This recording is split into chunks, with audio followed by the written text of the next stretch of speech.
दुःख त गर्नै पर्छ यार, पसिना त बगाउनै पर्छ।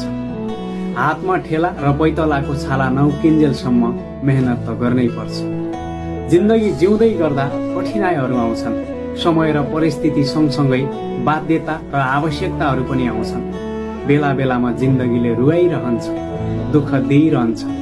भनिन्छ नि, आँखाबाट आँसु नबगाएसम्म प्याज त काटिँदैन भने। यो त एउटा जिन्दगी हो।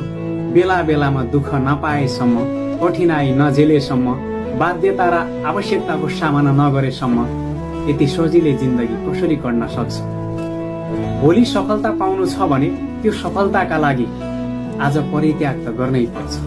सफलता त्यति सजिलै र कठिनाई नभोगेसम्म कसैलाई पनि मिलेको छैन। आज पनि इतिहास पल्टाएर हेर्ने हो भने सफल भएका मान्छे अर्थात् सफलता हासिल गरेका मान्छेले कुनै न कुनै बेला खाना नखाएर भोको पेट पनि मेहनत गरेका थिए। घाम असिना पसिना केही पनि नभनेर दुःख गरेका थिए अनि मात्र सफलता हातमा आएको थियो। भनिन्छ नि, गलत पासवर्ड हान्दा मोबाइलको लक त खुल्दैन भने गलत तरिकाले काम गर्न थाल्यो भने सफलताको ढोका कसरी खुल्न सक्छ? गलत तरिकाले काम कसैले पनि गर्नु भएन। सही तरिकाले काम गर्नुहोस्। भोलिका दिनमा इन फ्युचरमा तपाईको सफलता अवश्य पनि तय हुनेछ। गन्तव्य तपाईको हो, तय गर्ने तपाईले हो, सफलता तपाईको हो।